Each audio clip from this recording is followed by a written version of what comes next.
Thank you so much. So, hi, good afternoon, everyone. My name is Nidhi, and I am the founder and CEO of Silver Talkies. Silver Talkies is a community of older adults. So, we run a club called the Silver Talkies Club, where anybody who's 55 plus can join. And the objective of joining the club is to actually mingle and find like minded friends and to be able to develop your social network at an age when it typically shrinks or dilutes, because the whole agenda with Silver Talkies when it started a decade ago was to basically help seniors find ways to stay busy, stay happy, and of course, that would help them stay healthier for the longer run. And that's how the genesis of Silver Talkies happened. So we do run a very active community of people from different cities across India. And we kind of engage with them and stay in touch with them through online programs like these. We do have a very active calendar every month where we have sessions around awareness topics to doing skill building workshops, digital literacy, to a lot of fun and entertainment programs. And we also have in person meetups in select cities like Bangalore, Chennai, Delhi, and Mumbai. We also do group travel and a host of other things. So if any one of you is interested in knowing more, I'm around. You can just leave me a message or you could write to us at connect@silvertalkies.com. Now, let me just very quickly introduce all of you to Dr. Pradeep. I know he doesn't need an introduction, but I do need to kind of, stay true to the decorum of the meeting. Dr. Pradeep Chakravarthy is a historian, author, and a learning consultant with over 20 years of experience. A graduate of LSE and JNU with a PhD in history on the role of temples in the socio-economic and political life of medieval Tamil Nadu. He blends history with corporate insights to help organizations and individuals change behavior. He has authored 10 books, more than 200 articles, and he's been featured on Netflix, History TV, Discovery, and TEDx. He recently opened Anantya in the Village, a heritage hotel in Alvar, Tirunagari. He does heritage immersion tours also for children. And in fact, just before all of you joined, I was asking him, how did he kind of come to do all these talks on history and heritage? And is that something that he educated himself for? And it was very interesting to know that there was no connection at all. He studied political science and he did HR, and but he went on to do his PhD in history, which is very, very interesting. So warm welcome to you, Dr. Pradeep. Again, thank you, Nidhi. Thank you again, Rajamanti, for making this happen. Lovely to see a lot of familiar faces in the group. I'm generally wary of these WhatsApp University forwards, but there is this one exception which somebody sent me. And it makes a lot of sense because to understand history, you need to understand geography. If you look at this map of all the temples in Tamil Nadu, I don't know what logic they've used, but it seems broad. It seems very logical. There is a heavy concentration of red dots over here because this is the Kaveri River, and actually this is the Delta region. So that's Mailadurai, that region. So you'll see a heavy concentration of temples here. There's a very heavy concentration of temples here. This is the Tambraparni River. There should have been a bit of a concentration over here. This is where the Vaigai should be, but the Vaigai is now a dead river, so I think that explains it. There's also a heavy concentration of temples here because that's Chennai. There's a good chance that the Puliyar temple on your roadside could also be a part of these red dots. But the point this map makes is very important. The location of a temple is very important. Generally, temples tend to become important when there is a lot of cash available. There is a large and prosperous community available. So today's talk, when Nidhi asked me what subject to choose and how to go about it, I said I'll do a talk on the temples of Tamil Nadu, which in a way is a difficult topic because there's just so many of them and there are so many different ways in which you can look at it. I could look at it from a very spiritual point of view. I could look at it from a very civil engineer point of view. I can look at it from an art and architecture point of view. I can look at temples as being inspiration for music, dance, drama, and literature. So many ways of looking at it. So that's a complication. But the easy thing is, this is a talk where I can start anywhere, finish anywhere, and I'm sure you'll learn something new. So that way, there's going to be a little bit of everything today. I'm hoping that a lot of images that I show will be from temples that you've not been to. There will be some that you have been to, so you don't feel totally out of sea in this talk that I'm giving. And I'm hoping that the images of these temples that I don't show you will encourage you to go there as well. And especially now it's November, it's going to be hitting November, December, so weather will be good. Great time to think of planning a trip. And compared to many other states in India, Tamil Nadu's roads, our connectivity, our hotels are far, far better. So maybe if this talk gives you a sense of let's spirit of adventure for you to go and see some of the temples, I think this will be time very, very well spent. So I want to start with a poem. This is from the Nalari Divya Prabandham, and let me just recite it for you first, and then I will also explain what the context. Vayyam Tagaliya Varkadale Niyaga Veya Kadiron Vilakaga Sheyya சுடராழியா நடிக்கே சூட்டினேன் சொல் மாலை இடராழி நீங்கவே என்று. So what Arvar says here is the earth is my lamp and the ocean is the oil, the sun itself is the flame. And I offer this garland, and this is one of the Tiruvandadis that he writes, at the feet of the one who holds the chakra, which is, of course, the Narayana, so that we may cross the ocean of samsara. The metaphor is very important.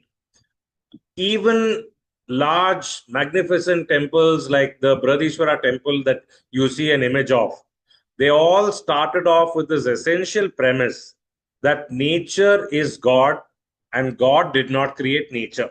There's a very different perspective from the Abrahamic traditions, where we have a very clear creation story of how God created nature. In the Hindu tradition, or properly known as the Sanatana Dharma tradition, we don't really have a creation myth or a creation story. In fact, the Nasadasya Suktam says actually maybe even the creator himself doesn't know how it was created. So all our philosophy has been that the earth and the world and the Panchabhutas and which constitute everything in the universe, they are the God. And for us to understand them, we need a God.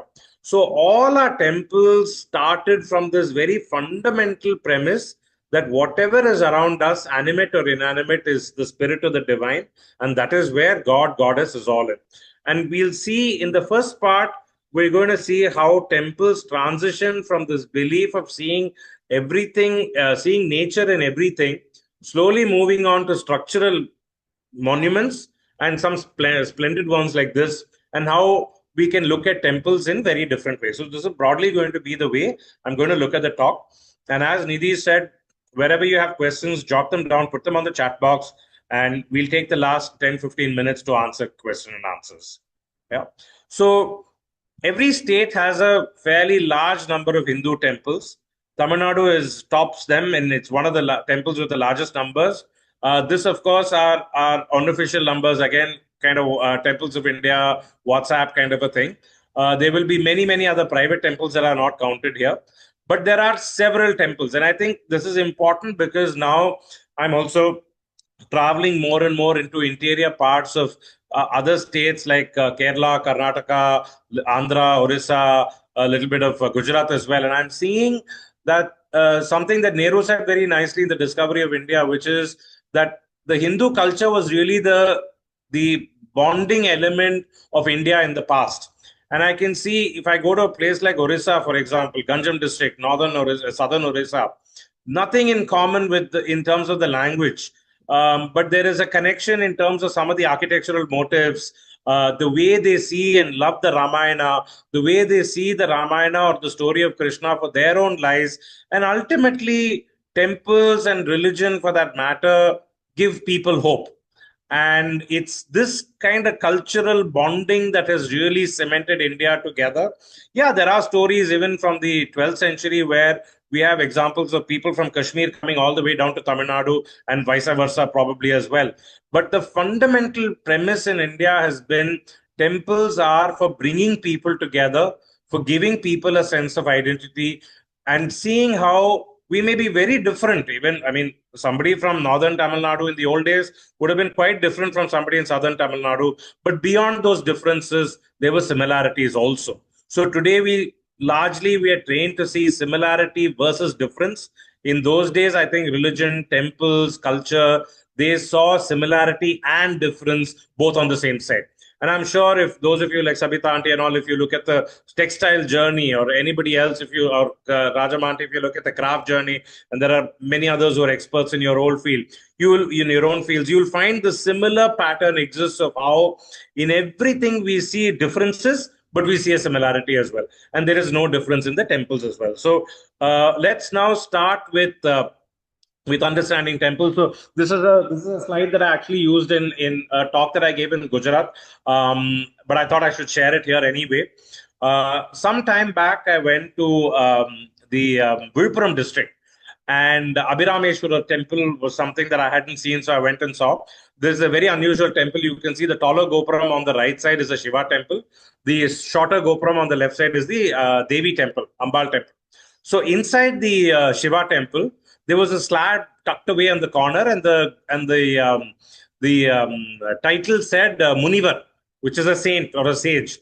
Actually, is not Munivar or a sage. This is somebody called Lakulisha Pashupata. Lakulisha was a sage who lived in Gujarat, in Karyavan, which is not too far off from Baroda. He today is even considered an avatar of Shiva himself. Lakulisha started the Kapalika school, which was gained a lot of prominence in Gujarat and Madhya Pradesh. It moved through coastal Maharashtra into Karnataka. Some elements of that were incorporated into the Lingayats. We're not sure whether they were in Kerala, but they were very, very powerful in Tamil Nadu. And to give you a sense of the Kapalikas, at that point in time, there were two ways in which you could reach Shiva. One was the mantra marga, which is you went on to worship Shiva through mantras and through rituals. The other was you said, hey, screw all of that stuff. Shiva is anyway the guardian of the cremation ground. So why bother with all these rituals? The best way to reach Shiva is to die fast. And the Pashupatas, the Kalamukas, the Kapalikas, they did many, many things that we will shun today. And they did it because they wanted to get cursed and therefore die and reach Shiva very quickly. So they were called the Panchamas, and I'm going to repeat all of them. One is drinking liquor, which is Madhya. One is Matsya, which is eating fish. Mamsa, which is eating meat. Mithuna, which is copulating, sometimes copulating in public. And Mudra, which is worshipping through different gestures.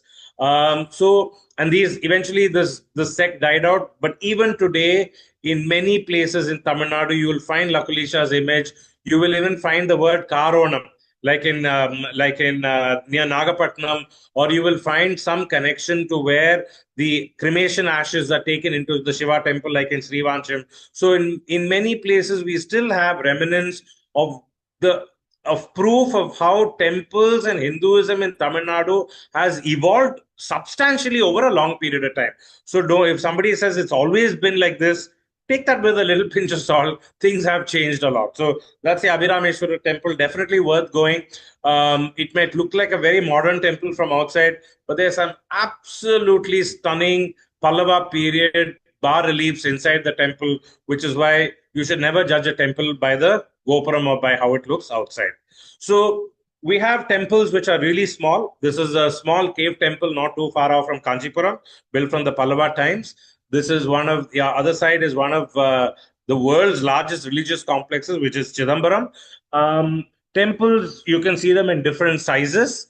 You can also see some very, very empty. This one, believe it or not, is actually a temple. This is a Shiva temple in a small village in Pudukkottai called Neivasal.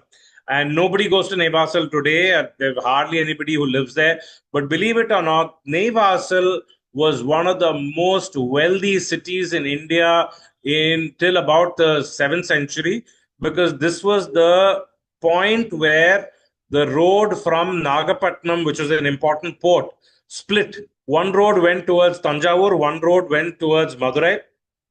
and possibly a little after Nevasil, one road went to Kerala as well. So it's a very, very important part of the trading route of the 7th century. And people, I mean, it's very likely today nobody goes there, but it's very likely in about maybe 1,500, 1,800 years ago, if you'd been in Nevasil, you could have even seen Roman traders, and you would have certainly seen Arab traders. You might have seen some people from Indonesia as well, all of them crossing that route for the trade. So you see empty temples like that, but you also see very, very crowded temples like this one, which is, of course, the Viradishwara temple. That Gopuram is an important one. It's called the Rajarajan Tiruvayil. The earlier Gopuram is called the Keralantakan Tiruvayil. That is the Gopuram of the one who decimated the Kerala kings. Rajaraja had a very specific reason for deliberately compressing this Gopuram. So if you compare it to any of the other temple Gopurams you see, you'll see that the base is really wide, but the top part is really squat. And Rajaraja did this with a purpose, because what he wanted to do was he had these two small, large based but squat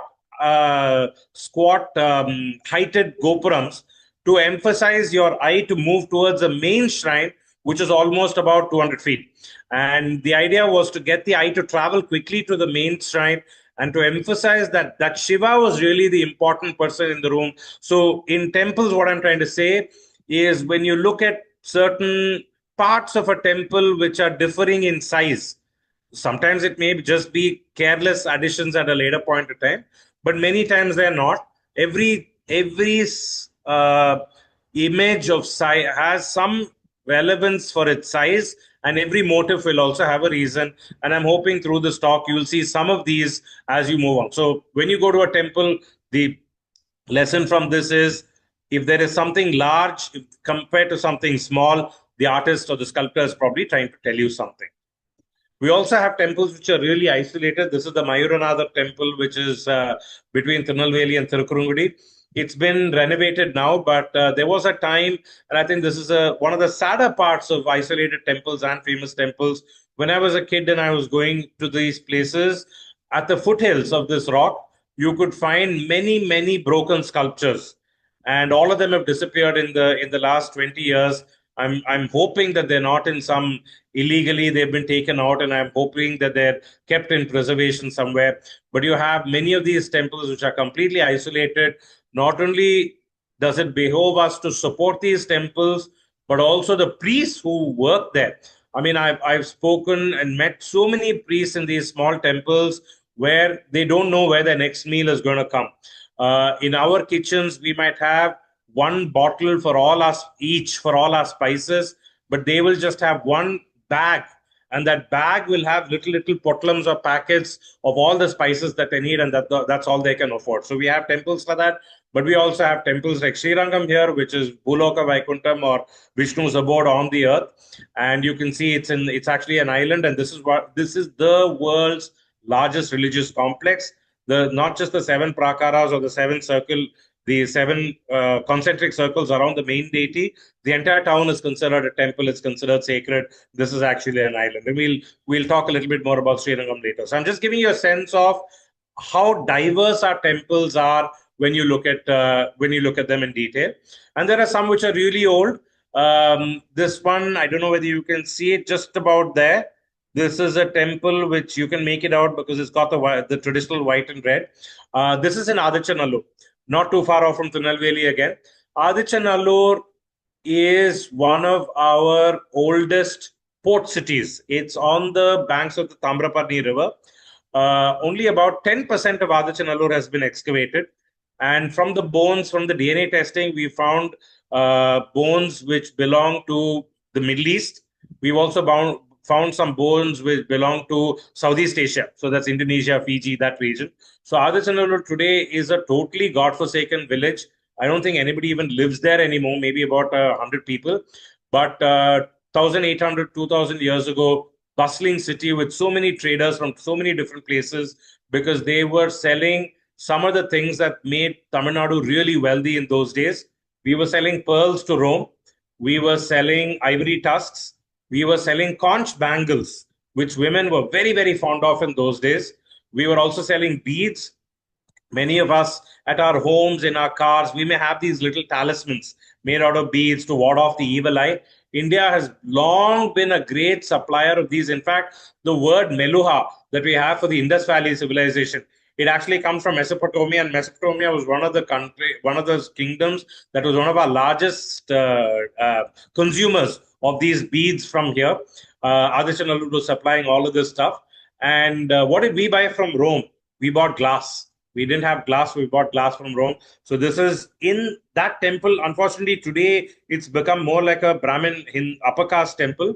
But when I used to visit it as a kid, it was still a hypothetical temple, which is it had a wall, but the inside temple was open to the skies. And then they've changed it. And this one, of course, is you can tell by the skyscrapers in the back, it's from Singapore. So wherever Tamil Nadu people went, we wanted our temples to look the way we looked at, we saw them at home. So even new temples are built that way. And what I love about the Singapore temple is they've still retained the white and the red stripes. And there are many theories on why we have the white and the red. I like a theory that was created by suggested by a historian, where he says that these must be the most important colors for fertility rituals, white being semen and red being menstrual blood. Most of our temples of the past all had some connection to fertility. Today, it may not be a big deal. I mean, if we're not able to have a child, we can adopt or we can go and get an IVF done. But about 2000 years ago, or even older than that, just the child being born was a miracle. The child surviving till the first birthday was a miracle. And an even bigger miracle was that the mother survived for all of this. So today we take babies for granted, but in those days, fertility was something that was really important. Longevity was important for the tribe to do well. Therefore, these symbols of fertility today, they still exist in these small ways in temples. So just like size, colors also very often matter in the temples that you visit. But all our temples started like this. So this is an example of a hypothetical temple. Fortunately, this has not been changed. And this is a very sad thing that's happening now. All of these hypothetical temples belong to relatively lower castes. I mean, upper caste would have also had something like that, but they got built in later on. But now the lower caste people are also getting a lot of money. Kids are working in IT or something like that. They're getting money. They also want to build big temples. They're not happy with open ones like this. So many of these old temples which are open to the sky with these kind of terracotta images or just a lamp. If you notice this here, it's just a stucco lamp, and it's not even stone. It's made out of brick and there's a lamp on the top. That's all the deity is. And sadly, many of these are being changed into Mariamman temples or Amman temples where there's actually no connection to Amman in that particular temple. So all our temples started like this, open to the skies, and even the big temples, if you know, they still have a sthala vriksha or a sacred tree. That would have been the main deity in the old days. So this is a very large Shiva temple, but they've still preserved the sthala vriksha. So the old temples believe God was in nature, and they saw that God in nature. So a tree, a river, or a pond, or even the entire mountain was considered sacred. This was our oldest form of temples, and this is not just in Tamil Nadu. Across India, it was like this. Slowly, that started changing. Fortunately, one place where this is still preserved is in Kerala. So this one over here is just, both of these temples are just called Vanaraja. They're in the middle of a kavu. A kavu many times is privately owned, sometimes by a community. A kavu is a large plot of land which is a forest. The entire forest is seen as a temple. There are very strict rules about what you can, when you can go in, what you can do, what you can't do, and you certainly don't pick and take anything out from a kavu because everything is considered sacred. And in a kavu temple, since the whole kavu, the forest is considered sacred, sometimes they will have a representation of just a stone. It might look like some ordinary stone to us, but for them, this is the temple. And Kerala still has it. So all, without exception, all our grand temples in Tamil Nadu would have started like this at some point in time. Then, of course, they started changing over a period of time. So these are two more examples for you. This is called, on the left side, it's called a Podavu. This is also again from southern Tamil Nadu. Again, you can see the trademark colors of red and white. A Podavu is a structure that can be easily destroyed. It's usually just brick and stucco. It's shaped like an obelisk. which is very unusual because the only other place you find this is actually in ancient Egypt. The top usually has space for a lamp to be kept. Very often there is a crescent moon and a dot, and this stands for a sentiment that as long as the sun and the moon rule the skies, we will not forget. And who will we not forget? This must have been the memorial stone either for a very chaste woman or for a man who gave up his life protecting that village from cattle raids. In Karnataka, sometimes they have such potavas for dogs as well, and sometimes for roosters who won in a cockfight. But generally in Tamil Nadu, they're for people, and the names of the people are never inscribed, and ever so often a potava is changed, it becomes a new one. Fortunately, there are still some in southern Tamil Nadu which have not been built over. Now the trend is to build over these potavas and make them into proper temples, put in an image of an Ayyanar or an Amman or something. Fortunately, these are old ones. And on the other side, this may look like an image from Kerala, but it's actually from Pudukkottai. This is a snake temple. Snakes, again, have long been considered a fertility symbol. And in those days, possibly the number one cause for death for many people would have been a snake bite. So we revered snakes, we worshipped them, and we also gave a lot of thanks to the snakes because they ate the rats, which is a very useful service in an agrarian community. So all our old temples started like this, and this comes, and they started changing because the way we interacted with temples started changing. So when we started off, we saw God as being immanent in all the nature, which is the Panchabhutas.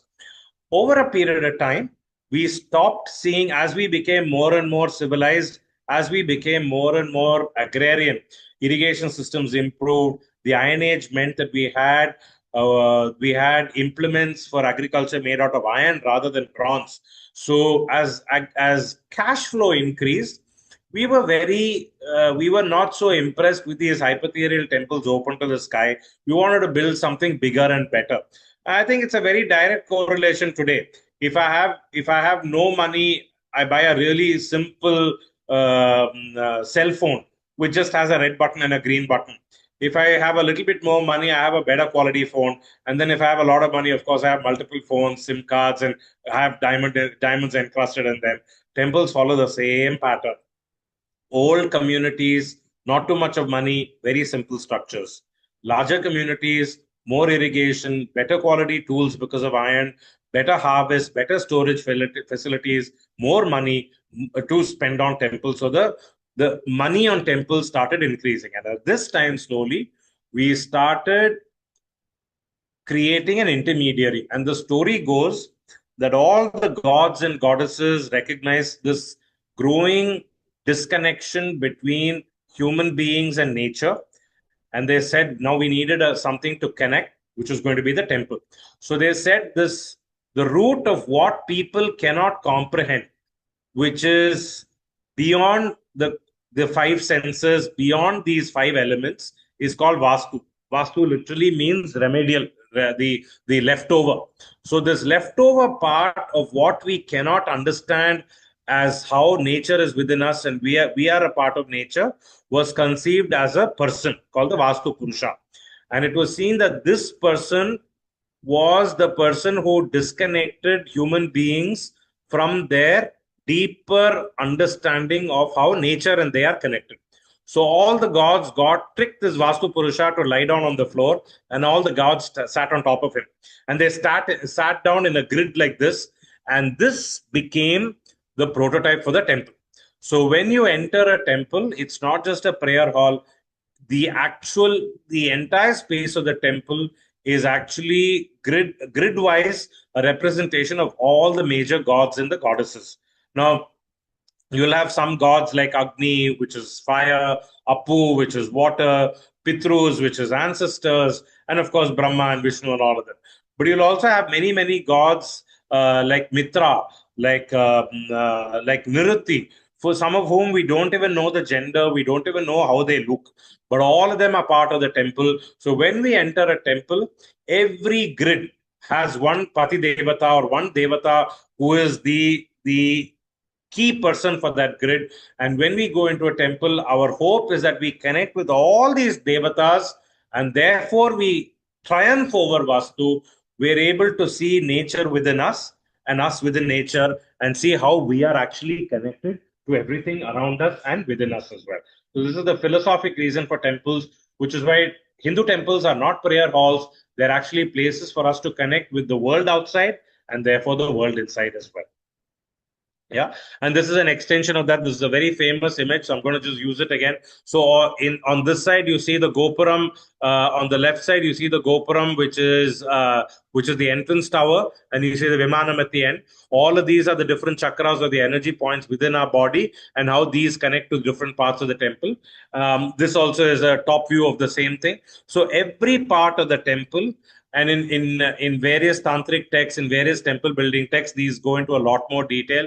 Every part of the temple, therefore, connects to one part of the human body. And as you progress from outside to inside, you slowly shed all your different veils of ignorance. You shed all your different things that prevent you from connecting with yourself, and finally you reach the main garbhagraha or the main sanctum, where you're completely stripped of all these illusions and you're able to connect with the deity and with yourself. And that connection means that you see that deity within yourself as well. So ultimately, this is the purpose of the temple, to make us connect with nature within ourselves, to recognize that there is nothing different between the world outside and the world inside. But from about the 7th century onwards, things changed a little bit. So, well, 6th century onwards itself, when the Pallavas started, when the Pallavas started ruling, they saw something that every kingdom has seen across the world, across centuries, which is that political power and religion can coexist and partner with each other for mutual benefit. So when the king supports the temple and therefore the local economy, the king gets a legitimacy to rule. All kings are always worried about their people in their kingdom asking, why should we be obeying the king? And if the king equates him to God, then there is a greater ability for people to see God in him and therefore obey him. Temples also benefited. When there is political patronage, there is a lot of economics and economic wealth flowing into the institution. So, it started from about the 6th century Pallavas onwards, but it really got solidified in the Chola period. So, we're talking about the 10th, 12th centuries. Everything that we expect from the government today, the temple did for the local community. Hospitals, education, income tax collection, art and entertainment, the protection during war, all of these were provided by the temple for the local community. This worked very well for the king, because the king in those days could not physically be at every part of his kingdom. Of course, he had to keep traveling all the time, but he had to be moving all the time, so that anytime if he stayed in one place, there'll be a civil war somewhere else, some uprising somewhere. So he needed somebody really reliable in the local community to collect the taxes, to collect the grains, keep them safely, and in times of distress, protect the kingdom, protect the local community, and also give them the grain. And that's what the temple did. So the temple became the representative of the king, which is why the temple in Tamil Nadu is not called a kovil. It's not called a devalaya. It's actually called a kovil. And kovil splits into kon, illam. Kon is a king in Tamil, illam is a house. So when we refer to a temple, we are actually referring to the house of the king. So by the 12th century, the Agama texts, which are all the texts that look at how rituals should be performed, the Agama texts come in. The tantras come in. The tantras are also kind of the agamas, but they also look at how temples have to be built. All of these come together and they create a system where every ritual that is practiced in the temple is also practiced in the palace. Everything that is done to the king is done to the god as well. So this connection is very, very clear with each other. And this is why Tamil Nadu temples start exploding in terms of number and in terms of size as well. Because when the community grows larger and larger, the temple needs more and more space to accommodate all these people, because the temple becomes a rallying point for the community, and therefore our temples become much larger as well. Right? And here is an image of Rajaraja Chola on this side. He's got a very handsome mustache and a beard, and he's got his hair all tied up in a top knot, and he is praying to his favorite god, Nataraja of Chidambaram, who's shown white in color, besmeared with ashes. That's Rajaraja over there, who built the Bradishwara temple. So all our temples originally started as sacred trees or some element of nature. Then in the Pallava period, little bit in the Pandya period as well, maybe inspired by the Chalukyas in Karnataka, but we are not sure. In about the 6th, 7th century onwards, slowly they start hollowing out granite hillocks into caves. I'm not sure whether I have a lot of images of the cave temples, but I strongly recommend you check, and there's enough available on the net also on this. Some of my books will have lists. Look for the lists of some of the oldest Pandya and Pallava cave temples. They will boggle your mind with the level of attention to detail and the mastery on stone. Remember, we're not talking about marble, which is an easy stone to carve. We're talking about granite, which is a really difficult stone to carve. And the ability for them, with just a chisel and a hammer and a plumb line, to create caves in the world's one of the most densest rocks, which is granite. So they've created caves where you go in and you can turn left or right. Every sculpture, every deity in the temple inside the cave will be made out of the same rock, meaning there'll be no cut rock inserted inside. Everything has just been gouged out, but the attention to detail, the perpendiculars, the angles, everything will be perfect. It's truly something that we need to be proud about, and it's a big lesson for us that not one of those caves we actually, maybe one or two we have names, like in Kolyarpati we have the name, but it's only a title. We don't really know that person's name. We hardly know the names of all these sculptors. And clearly, it wouldn't have been one sculptor doing it, it would have been multiple people doing it. In fact, not too far off from Mamallapuram, there is actually a little settlement where the name escapes me now, but that used to be the spot where people, the workers who built the Mamallapuram caves, they actually settled down there, and we have some of their names written over there. But seldom do we have the names of the people on the cave itself. If you need a crash course in understanding how these temples evolved, Mamallapuram, the Pancharathas, has the best place. Nothing to do with the Mahabharata. The first is the Draupadi Ratha, so called because there's a Devi inside. Our oldest deity were the mother goddess figures. The mother, the earth, fertility, childbearing, all of these were put together. And our oldest temples were simple wood or brick thatch structures, which is what this temple represents. Then in the Pallava period, slowly we start seeing the entire cave, this which is a cave here, which is gouged out into a small temple. So you have this very simple, this is called a kuti. So you can see this is the fundamental shape. You have a square with a triangular shape on the top. And this is the hut. Now the same shape is used over here. And it's used multiple times over here, three over here, three over here, and then there are more over here, and then it's built over. So this fundamental kuti shape is used multiple times over, and then it becomes a much larger temple. So suppose you go to the Bradishwara temple and you're staggered by the size.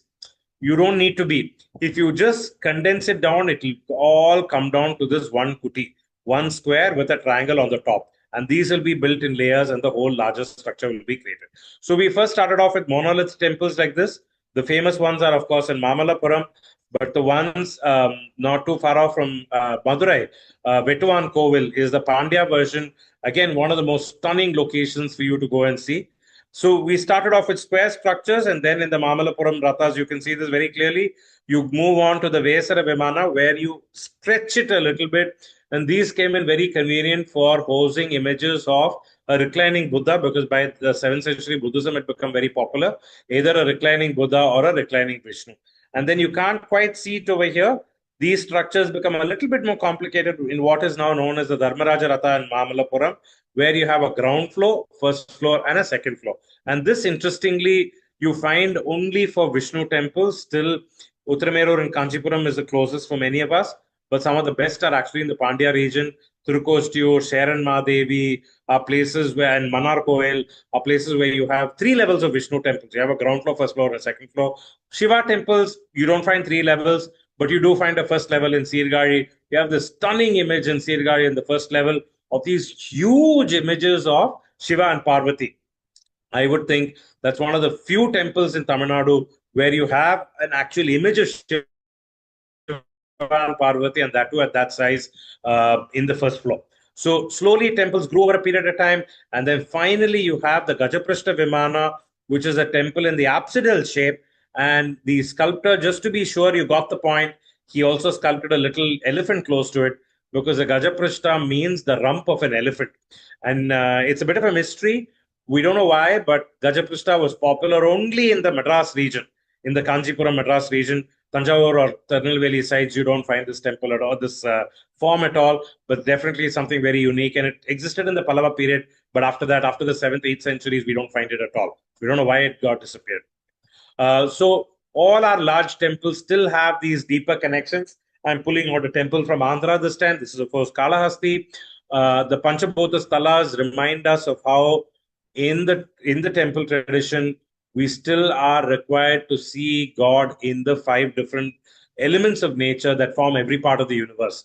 And this is, of course, the Vayu Linga in Kalahasti, where there is no Linga, it's just the air which is inside. And of course, there is a gold cage kind of an ornament to help us focus our attention to the Vayu Linga. And sometimes temples are not just the big grand structures that you see. Near Tirunelveli is this tiny town called Srivaikuntam. And in Srivaikuntam, most of it is lost, but there once used to be a clay walled fort, which had a community of people called the Kotapalamar living there. It was a very unique system that broke up in the 1970s. No man from outside the fort was allowed to go inside the fort. No woman from inside the fort was allowed to come outside the fort. So women from outside could go in, men from inside could come in, but women were not seen. And the whole generations of women for about 300 to 400 years lived their entire life inside the fort, never once coming out.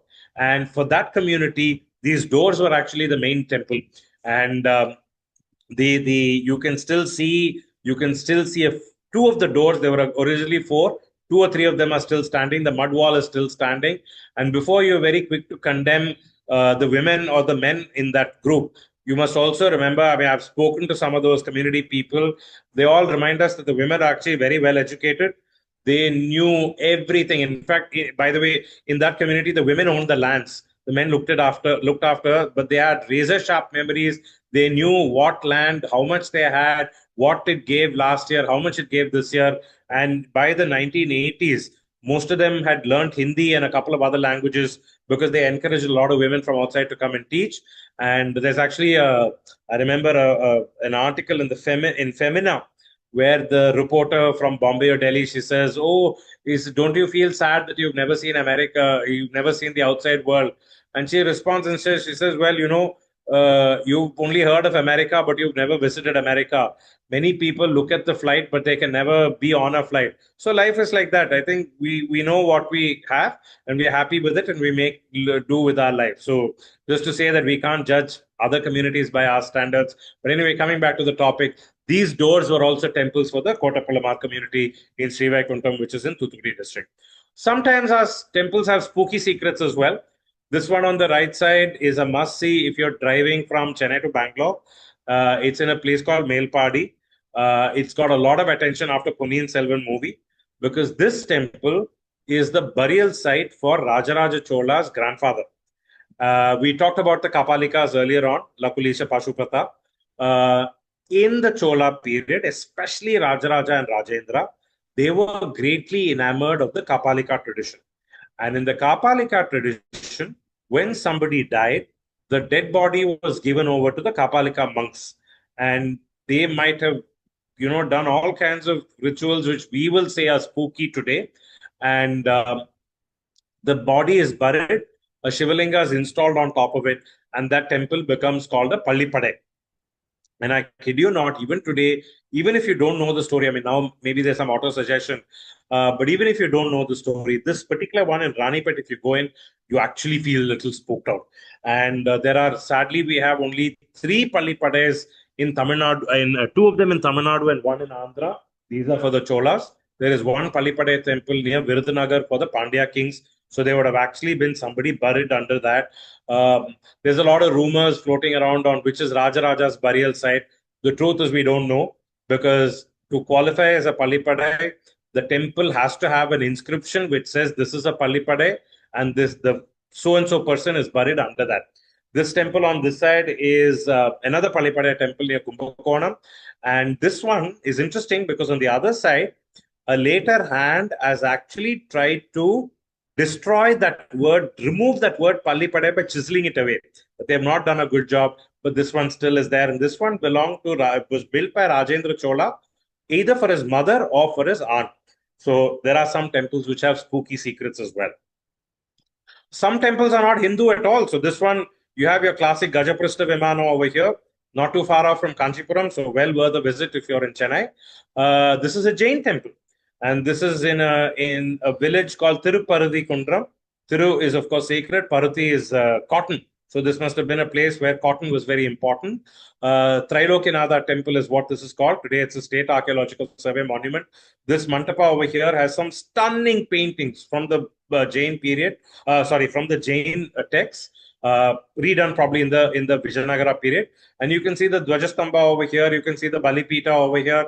Very traditional Hindu temple, but nothing to do with Hinduism, completely a Jain temple. So sometimes looks can be deceptive. So this is a good opportunity for me to talk about the Dwajastamba. Um, in the palace, the first sign of royalty was the flag post. And in fact, it was the job of a king, victorious king, to actually cut down the flag post or insert an iron nail. So in a temple also, the first sign of kingship, the deity, is a flagstaff, which is why even today, many of the older devotees will actually prostrate themselves in front of it. The Balipita on the back is an important thing. We talked about how the entire temple is filled with different squares. Each square belongs to one devata. And each of these Balipitas that you see within a temple will belong to one devata. The main Balipita will belong to all the devatas who are not represented otherwise. And Bali is given. So Bali, by the way, is different from Avis.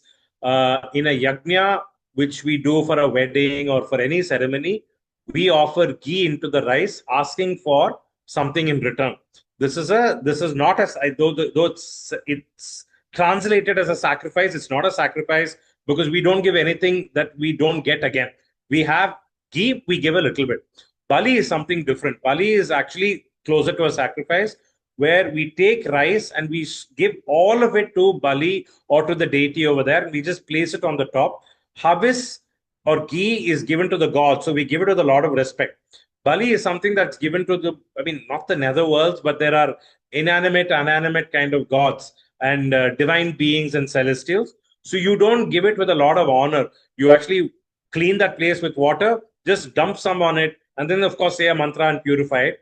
And interestingly, you'll find many Balipitams inside a temple. Interestingly, all these Balipitams will receive food offerings, and only then the main deity will be fed, which is in a way a reminder for us that if we want to be happy, we have to be keeping other people around us happy. So this is coming back, but this is a Jain temple, and temples were great fueling stations for the economy. This is a fabulous painting in the Victoria and Albert Museum. It shows a procession of a Vishnu Vaishnava deity in Tanjavur, probably painted in the 18th century. There's a companion painting to this of Shaivite procession in night. And you'll see how many musical instruments are there, how many textiles are there, how many people are there, how many crafts are supported. So just one temple festival, not only would it give a lot of entertainment to people, but it will fuel the economy of the local community so much. And festivals were always done usually in the summer months when land was fallow, people had the time, and the temples also had the energy to recruit these people. So every festival was like a economic powerhouse for that local community. Temples are also a reminder for self-awareness. I'm going to just play this video now, and you will see this palanquin will keep going back and forth, and the doors will keep shutting. Okay, that's what you need to see in this one. You can see the palanquin go in front and the doors are shutting. And as it goes back, the doors will open again.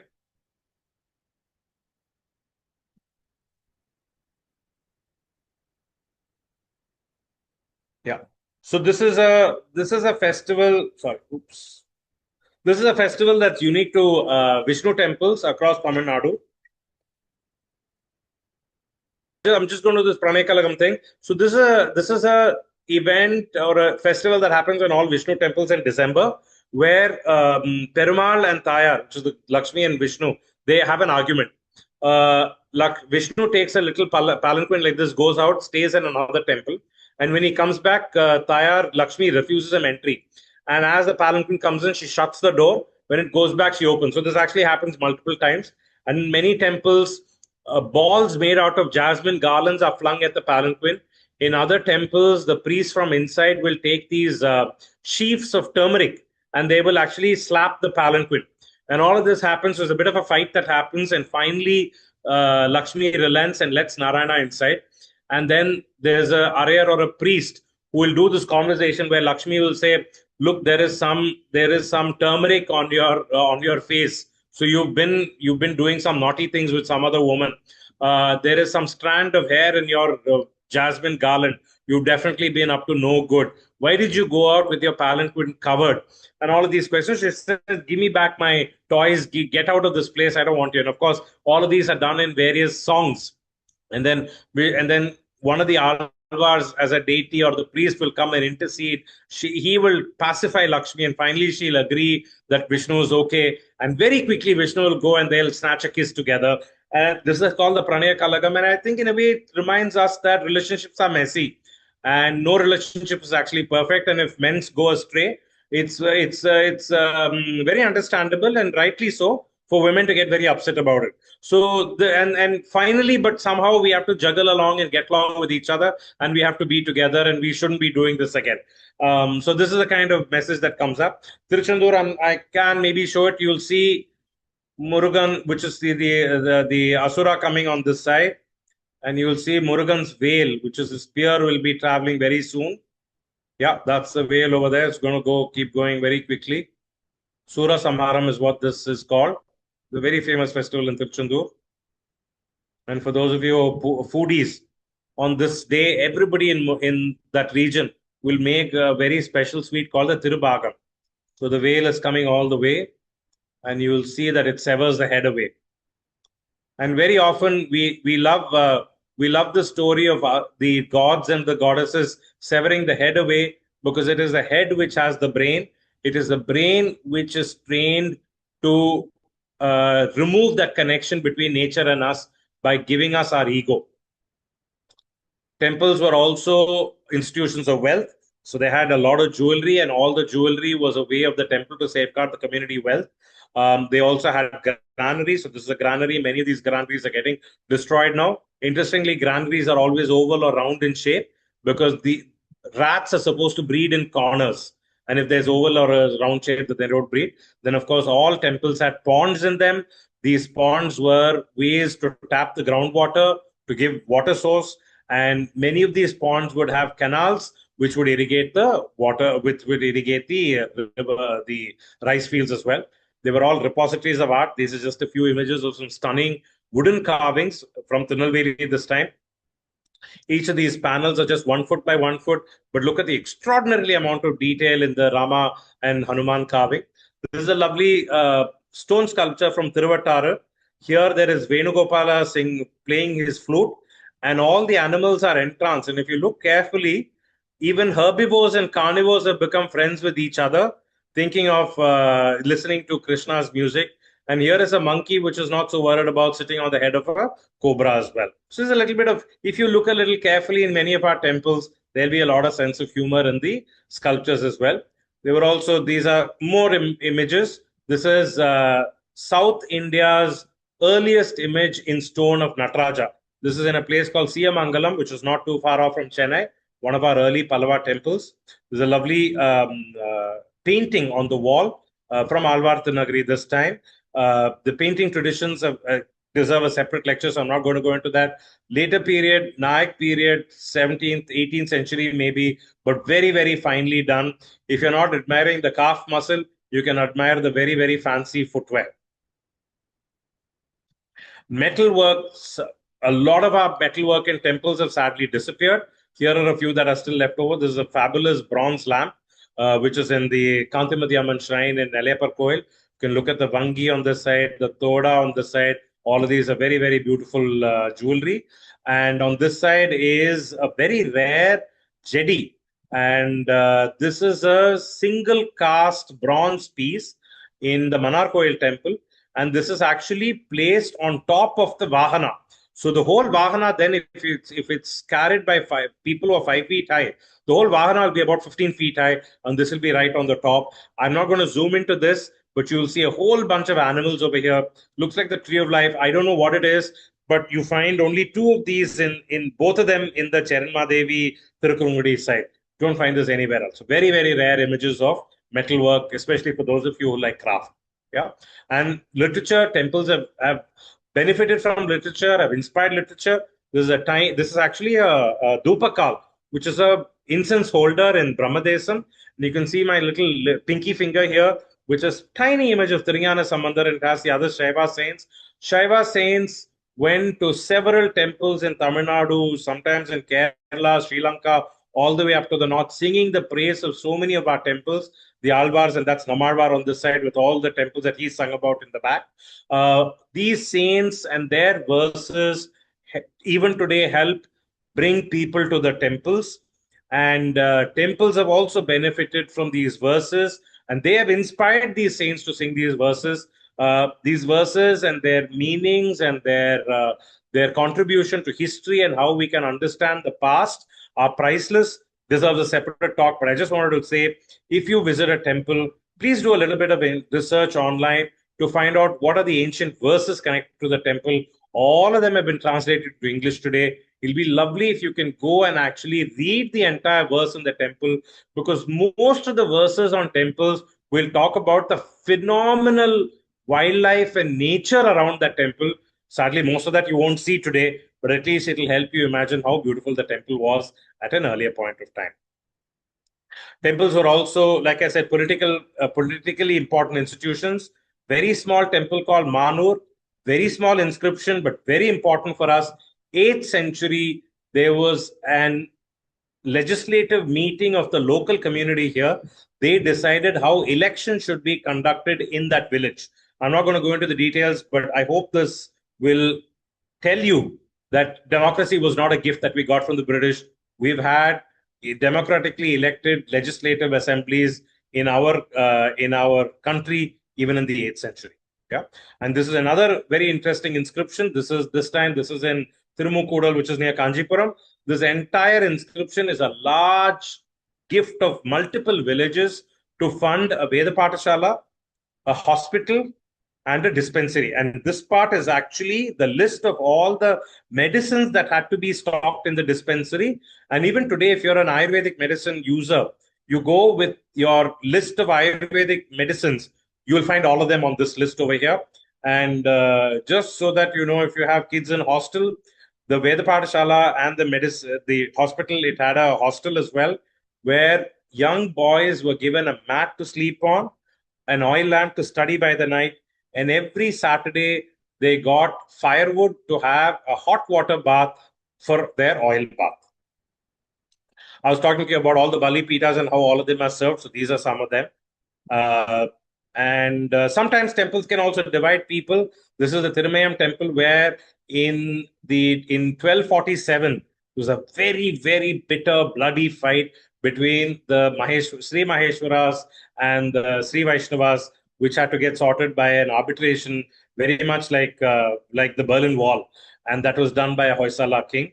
We'll talk about that some other time. But many times, and this is the slide that I'd like to leave you with, most times temples actually bring people together. Yes, there's a lot of jostling and crowds and things, But a temple is a great place for you to realize how, whether you're rich or poor, whether you're educated or uneducated, all of us at the end of the day have a lot of fears in our life. We all have pretty much the same kind of problems. And somehow we find our own ways of hope and dealing with these and moving on in life and keeping a sunny smile, even though in our hearts we may be crying a little bit. And that's really the purpose of a temple, to give us that sense of hope, so that we can fight the problems that we have, overcome them, and move on. And this is the tradition that we have in temples, is also what we do at home. Typically, in a temple, we stand straight in front of the deity and look at the deity. It's called a darshan or not a drishti. The idea is the more and more you look at the deity, the more and more the deity light emerges, which is why it's not a good idea to have a lot of bright lighting in the temple. You have to take that time, savor that experience, wait for your eyes to adjust, see the deity, and then the deity will remind you that if you see the deity with potential, the deity will see you back with potential.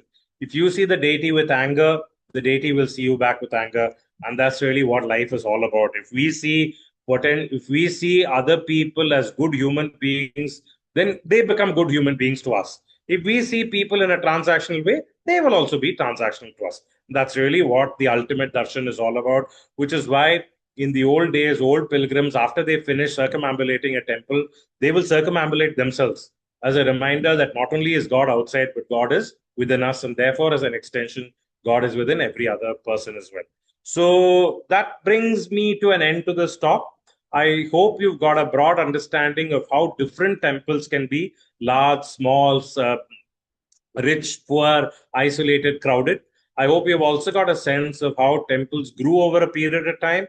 It's not that our temples were static at all. They grew from these tiny fertility rituals to open spaces to nature points. And then we had cave temples, we had huts, we had smaller temples, larger temples, and then, of course, these complicated ones with multiple floors as well. And how many things that we do in the temple, our parents or grandparents may not have told us, but all of them will come back to some element of how either we cannot live in society alone, we need relationships, we need to work with relationships, or that ultimately it's about seeing that divinity within ourselves and seeing them outside. And the best way to do that is to recognize that everything around us is divine in some form. We are as much divine as that outside, and that outside is within us as well. So there's a broad sense of what we looked at. I know it's a lot to cover in one talk, and I'm glad that this is going to be recorded and put up. You can always reach out to me and have a chat, and which is why every year I used to do a temple tours a lot more often, but now I do only one every year around November, when in Alvar Nagari temple there is a 3 hour dance drama of how a Dalit Chandala, because of his unwavering commitment to truth, not only does he get moksha, but he gets a cursed Brahmin also moksha. So this is a story which completely turns the caste system into the opposite. This happens just around Kaisiki Ekadasi, which is just after Deepavali. This year it's around 28th of November. Usually I'm in my Alvar Tanagri homestay for about 5 days before that. Anybody who comes there, I do a temple tour for them. So I'd love to see you there next time. Thank you very much. And a very, very fascinating and enriching discussion today.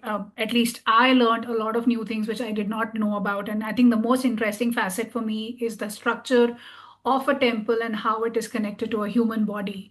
I think that I did not know about at all.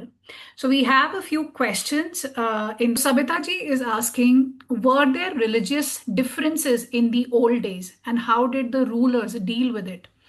Oh Today, yeah, these big time. differences are the cause for war, but how was it Yeah, earlier? yeah. There's a law everywhere we've been fighting. Religion is just one excuse. Smart rulers tried to bring people together. So, like this, having a reclining Vishnu in a Shiva temple and all is one technique to use. And for as many people who used religion to divide in those days, there were that many people who tried to use religion to bring people together also. So you look at the text of the Alvars and the Nayanmars, it says, look, at the end of the day, it doesn't matter who that person is. everybody has a little bit of Shiva and Vishnu in them. That's what we should worship. So we had both. The really smart rulers were people, and this you can see even in like Genghis Khan and Babur and others. The really smart one said, I don't care what religion you belong to. So long as you accept my political authority, I'm fine with it. If you don't accept my political authority, I'm going to bulldoze you down. Right. I mean, very interestingly, I recently went for a play, Hamare Ram, and there was a scene where they actually show how Rama also worshipped Shiva before he went for the fight. And it was like, while Yeah, it was a form of Vishnu, so yeah, how though there needs to be a coexistence between both. yeah. So how it panned out was Shaivites used a lot of iconography to show Shiva was number one. So you have the Lingodbhava, Sarabeshwara, many others like that. Vaishnava said, not at all happy with Shaivism at all. Don't even bring him into the temple. So both Shaivism saw Vishnu as an Upadevata, Vaishnavism saw Shiva as an Upadevata, but they dealt with the anger and they dealt with the difference in a very different way. Right. Which is why you will find Shiva images, you will not find Shiva images in a Vishnu temple, but you will find Vishnu images in a Shiva temple, and they will always be subservient to Shiva. Interesting. Okay, Karthikeyan has asked, how did the iconography and the sthala artifacts such as the sthala vriksham, sthala puranam, etc. get decided and by whom? And who had the final word in the temple design? Was it the reigning monarch or the local acharya or the guru of the king? Actually, we don't know. We have texts like the Maya Mata, which talks about how a temple should be built, how a house should be built.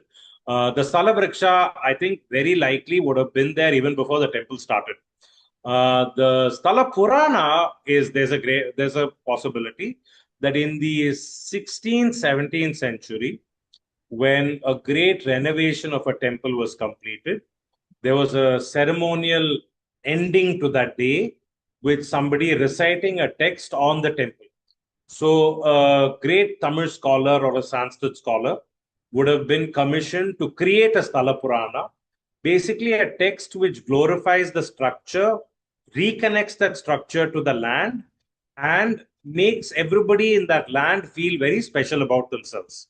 So, on that day, when the temple Kumbhabhishekam or some prokshanam would have been done, this Sthala Purana would have been read out. And this tradition we know because Uve Saminadayar, when he talks about his life in the 19th century, his guru wrote many Sthala Puranas. So Sthala Puranas were texts that were meant to reconnect the devotee to that structure and to the place itself. Because remember, in the Hindu tradition, the land is sacred. It never moves. Time is constantly changing. So everything was about bringing that essence back to the land is important. Structure will keep changing, but it's the land that is important. Great. Okay. So when did people start worshipping Vishnu, and which god or goddess was the original form of deity which was worshipped in Tamil Nadu? So again, there was some mother goddess worship happening in Tamil Nadu. But even the word Pidari is the word for Durga. So there were two kinds of Amman and Pidari. Amman was the more motherly kind of female deity. Pidari was the more violent mother goddess deity. But Pidari again is not a Tamil word. It's Bhadra Kali. Bhadra became Pidari. So it may have had a Sanskrit root. We're not sure. But definitely there was mother goddess worship in Tamil Nadu for sure. Anyway, the Rig Veda itself doesn't talk about Shiva and Vishnu. They come up as independent gods only in the Yajurveda. So in that time, and when the Sanskrit traditions came into the south, the Sangam literature talks about Mayon. Mayon is seen as Vishnu today. But was Mayon a different god before the Sanskritic tradition came? We don't know. But what we do know is things have changed a lot. Yeah. Okay. Rukmani is asking, was there a science or background deciding on a particular site for construction of the temple, and were they all used for Gurukulas? Yeah, yes, there was definitely a lot of thought put into the site for a temple. Mayamata is an excellent text to start with. In fact, Mayamata must have probably, because Mayamata talks about 22-story temples, It could have been written by the Cholas after they did the Bradishwara temple. And these sites were not just for temples, but they were for houses as well. So the site was chosen. The land would be plowed for some time. Cattle will be allowed to graze. Somebody will watch it for one whole year, checking on the slope where there is water stagnation. Then they will erect a normon in the middle to check on the how the sun moves and what the cardinal directions are. Then they will do a puja to appease all the living things that are going to be destroyed or rearranged because of this temple, and only then they'll start a temple. So there's a lot of rules. Maya Mata is an excellent text to look at it for Tamil Nadu. Perfect. Thank you. So somebody's asked, would you be able to share a list of the temples that you referred to during the talk today? I was just wondering, are these all mentioned in your book, the road list? Some of them are, but just hang on for another 6 months to a year. Amar Ramesh and I are bringing out a book called 100 Temples of Tamil Nadu that should be on your bucket list. Oh, All wonderful. of these and more will be there with lovely photographs. Pradeep I must say we definitely need a more elaborate session with you. And there were parts which you skipped, which you said, make for an individual session in themselves. So would be happy to have you back. But thank you so